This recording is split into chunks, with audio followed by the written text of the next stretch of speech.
Hey guys, Dylan with Moving You and Junk You here with my business partner Steve, and we want to give you guys why Moving You and Junk You is different than other moving and junk removal companies, not only locally but just in general. Start would be at the beginning where Steve and I were actually doing the moving and junk removal ourselves. So what we did at first was take on every single call that we possibly could. We did all the moving, did all the packing, did any specialty piece. We just decided we were kind of figure it out and do everything. Right, and do whatever it took. And if someone asked us to do a service, we would go and perform it. And that kind of worked. But the problem was that even if we could figure it out, it wasn't very efficient and it was very tough to deal with. And it was almost impossible to hire and to train somebody to actually do those things. And what we found was almost 95% of our business, and especially and most importantly, our profits were coming from two sources.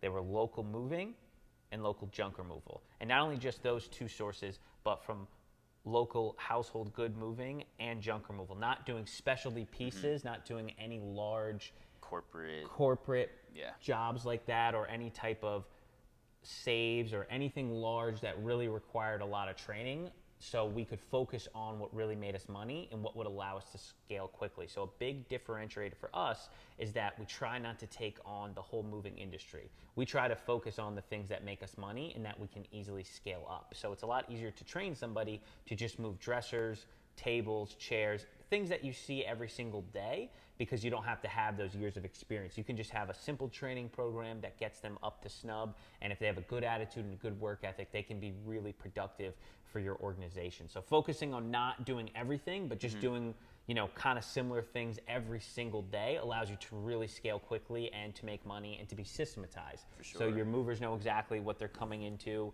You know what's happening every single day. You have a process for the problems that are going to arise because you already know what they are. You don't have to figure it out kind of on the fly. There's already a plan in place for it. So the nice thing is, since we did everything as a franchisee, you do have the option to go deeper later. So we do know how to do packing, we do know how to do storage, we do know how to do long distance moving because we have done those things. But at the beginning, you can build a good foundation with just local moving and junk removal. And that's really awesome because, like we said, we know it works, we know it makes money, we know exactly how to train for it quickly. And again, you can grow not only quickly and efficiently, but make money the whole time, which is the point. There's no point to do it just for just for no reason. You want to make money and enjoy it and be productive. So those are really big focuses that we have in terms of our product, is just doing those two things. And not only does it make it easy to scale, but it really limits the liability, because moving, the bigger problems are large items and problems that you're not used to handling. Technical disassemblies, primarily with like exercise equipment or appliances that have water lines or whatnot.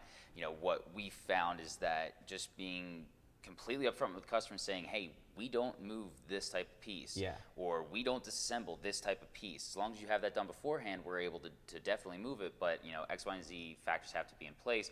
Customers actually super appreciate that, because then they go, okay, well, all I need to do is X, Y, and Z, and the rest of my move's taken care of. Instead of having that assumption that, the guys, they'll just figure it out that day, and you get there and it's some piece of a Bowflex you've never seen before, and now the customer's not only not thrilled, they're mad at you because you didn't say this beforehand. So it definitely limits that liability and also gives the customer better overall experience. Right, because it's more professional, because you have guys that are doing the same thing every single day, as opposed to, even a highly trained mover may only see a Bowflex once, every week or so. It may be different because the older versions were totally different, as opposed to if you have our guys that are doing the same thing every day and not doing new things.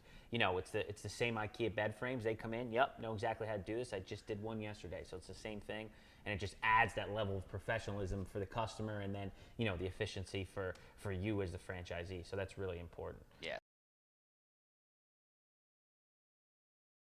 So that's on a consumer level or a product level, some of our differentiators. What we also wanted to talk about is on more of an operational level, on the franchise or franchisee level, some of those systems that are a little bit more unique to us versus some of the other players. So first is just booking and estimates. Now this is primarily for our call center, which Dylan primarily handles. So if you want to step in any time and just speak on anything, but we know kind of the psychology of both of our primary clienteles. We have junk removal clients and we have moving clients. So with each one of those, there's little nuances that they're looking for just based on our experience. So with a moving customer, what they're really looking for is they want to know what they're getting. So we really do a good job of painting the picture, making sure they have a full understanding of what's going to happen the day of the move, the expectations, like we just said, what we are or aren't going to do, making sure that they're very clear on the service that they're getting, making sure everything's very open and transparent, and allowing them time to do their due diligence, pick the mover that's best fit for them, and overall feel comfortable with their decision. On the other end, with a junk removal customer, it's all about speed and efficiency. Typically what happens is a person they're sitting at home, they've been looking at that same ugly couch for the past 5 years, and finally they're like, I'm so done with this. Maybe they just stubbed their toe and they're like, I just want to get rid of this now. So they go online, they search for something, they call. We have the ability and the knowledge backing it that customer wants it done that day or tomorrow. So we try to get them a price as fast as possible and try to get them on the books as fast as possible. So that way the customer, again, has a good satisfaction with the service that they were actually looking for. Right. Yeah, and that just starts the professional experience. Our trained guys are going to, pass them on to you as a franchisee. So that's really important, But and like Steve said, it's really about setting that expectation right away, really right out of the gate. So yeah, definitely, 100%.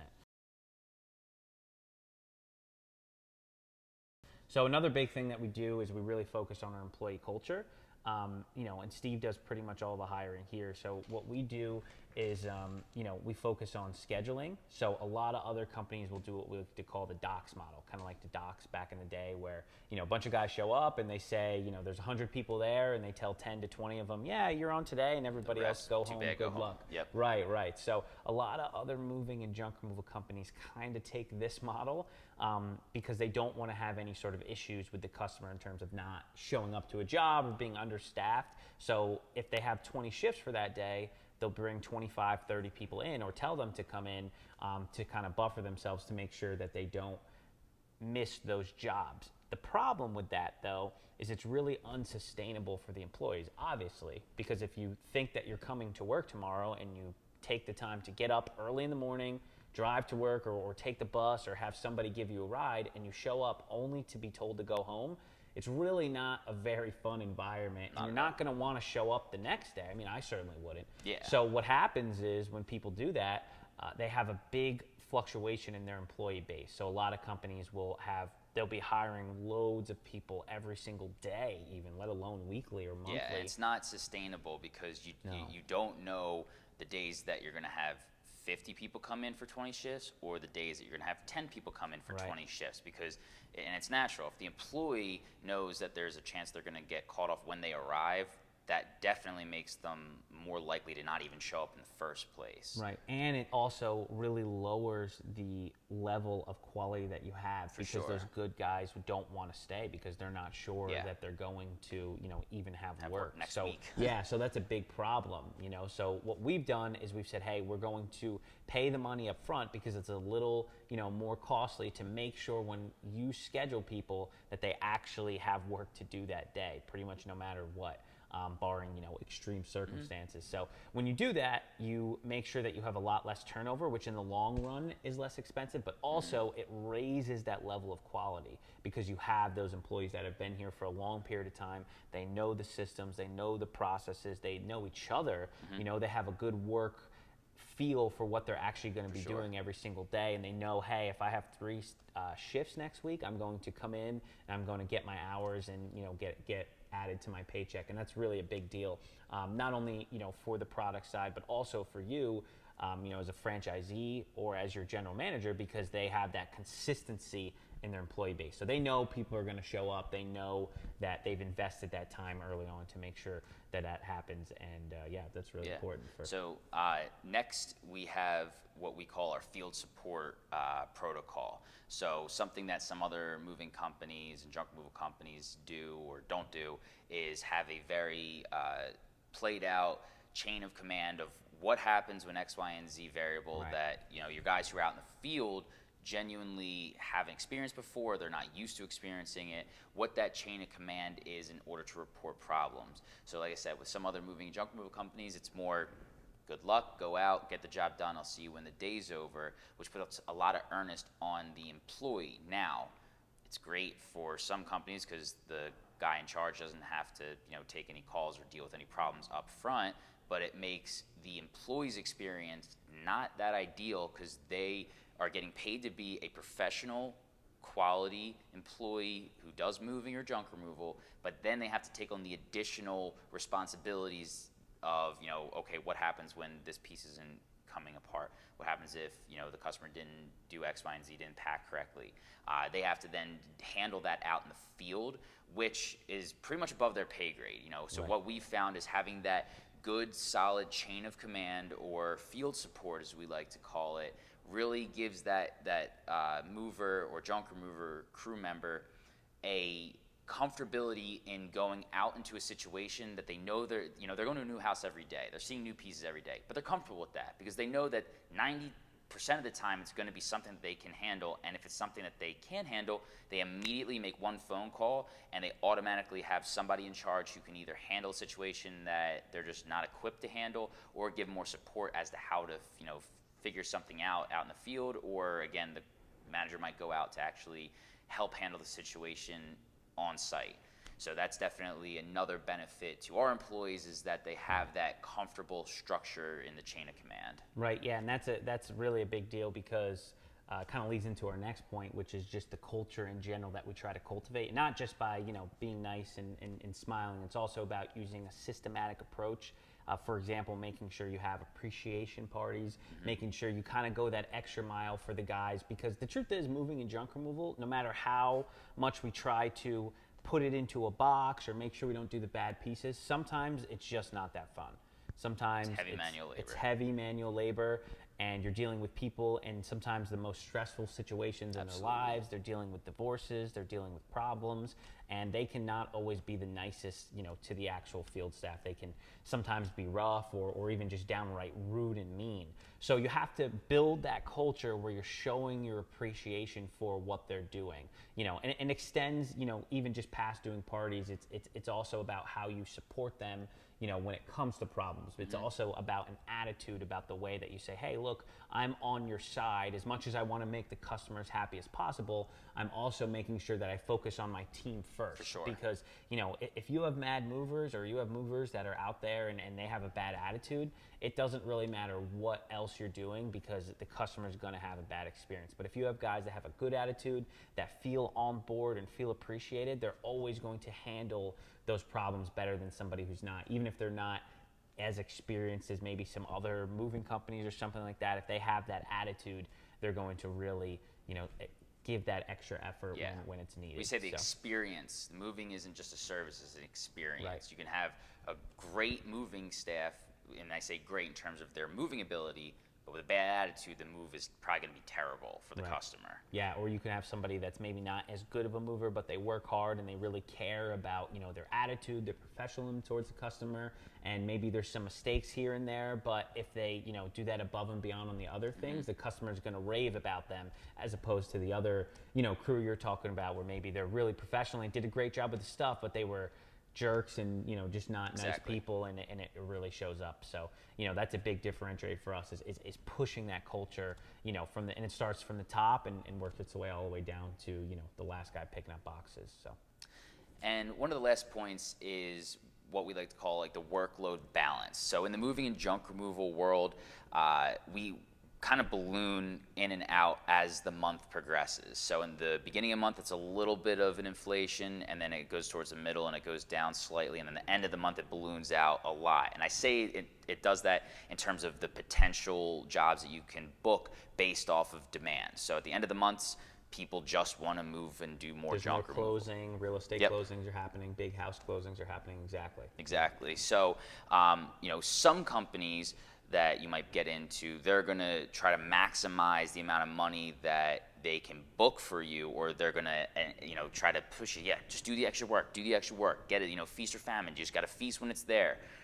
But what we found is when you follow that model and you balloon in and out too much, you can't really sustain it, because in the middle of the month, when you don't have as much, you're going to lose some guys for lack of work. And then when the end of the month comes and you need more people, you're going to have to hire new people and bring them in, train them quick, and just kind of throw them out there and hope the day goes well. And the quality of the product is just not going to be or there. you have to push your guys to the point where it's very difficult for them to even get up the next Exactly. day, which is also a problem. So those, you kind of have one of those two options. If you really adhere to that, I'm going to just do as much as I possibly can. Whereas what our philosophy is again, a common theme is sustainability. Like, what can we do again and again and again without driving yourself nuts, without driving your employees nuts, without driving your customers nuts? So we definitely have a little bit of a balloon effect, but we have a good track record and a balance of how much you should balloon at the end and how much it should contract towards the middle to keep it as sustainable as possible, with also maximizing the waves of inquiries when that demand does peak. Definitely. Yeah, I mean, I think that's a big deal for us, and it also not only allows you to make as much money as you can, because it's great to bring in big revenue, but I'm sure you've heard this before, it's not just about how much you make, it's about how much you keep.